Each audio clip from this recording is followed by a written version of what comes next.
Welcome back. Just take a look at the Concor stock. Big spike is what we have seen in the last few minutes. So the stock was in the red and that one has moved into the green and big volumes you're seeing on that one. And as we told you at the start of the show as well, the street is hoping that something could come out with regard to Vedanta.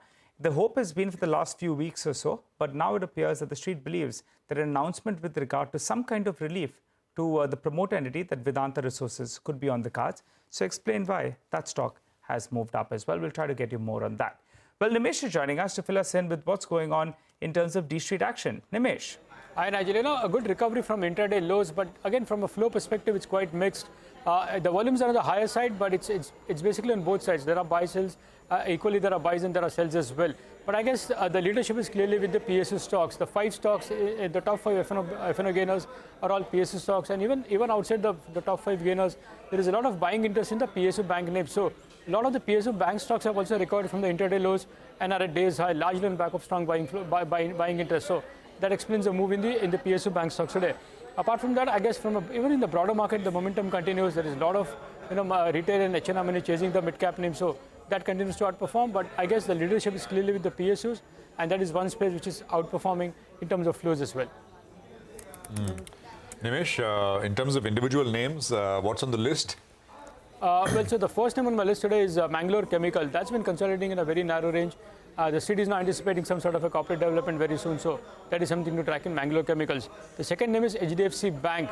There's going to be a large inflow in HDFC Bank because of the FTSE rebalancing on Friday. The stock has been doing well in the last many days. There will be buying as well, but all eyes will be on the FTSE rebalancing on Friday because IFL note suggests that there will be an inflow of $450 million in HDFC Bank on that day. The third name is Karnataka Bank. As I explained, all the bank stocks are buzzing in trade. Karnataka Bank stands out, big volumes on that stock as well, buzzing in trade. Looks like some bit of HNI interest is back in that stock as well. I guess the management is on a roadshow of late, and the city is now anticipating a QIP very soon in Karnataka Bank, so that's the buzz there. And the last one is Apollo Tyres, part of my chatter list in the last few days.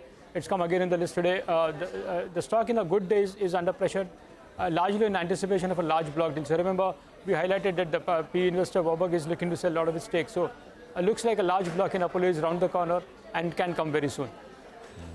Nimesh, we were joking earlier, the market is abuzz with all kinds of, as they call it, chatter. And we only present, Nimesh presents a sliver of what he picks up. He works the phones through the course of the day and then kind of shortlists the list down to 4 or 5 credible things that he's been able to back up with secondary confirmation, etc. But he only presents a sliver of what is out there. So, market as active as ever, Nimesh, right? Yeah, absolutely. In fact, Prashant, this is the time when it becomes even more difficult to put out this chatter because there is so much of news. Everybody's got every news. The stocks are also reacting. Stocks are moving up as well. So it becomes even more difficult, to make sure that we are not just getting swayed away and getting carried away. So I guess that's what the difficult part is. You need to be on the top, and also the fact that you don't get carried away by listening to all sorts of buzz in the market. And no, absolutely, that's well put, Nimesh. Thanks very much for that. So we'll keep an eye out on those stocks as always. So that's D-Street Chatter. Mitesh is with us with what to. Well, thanks so much for tuning in to CNBC-TV18. Make sure you follow us and stay updated on all our social media platforms.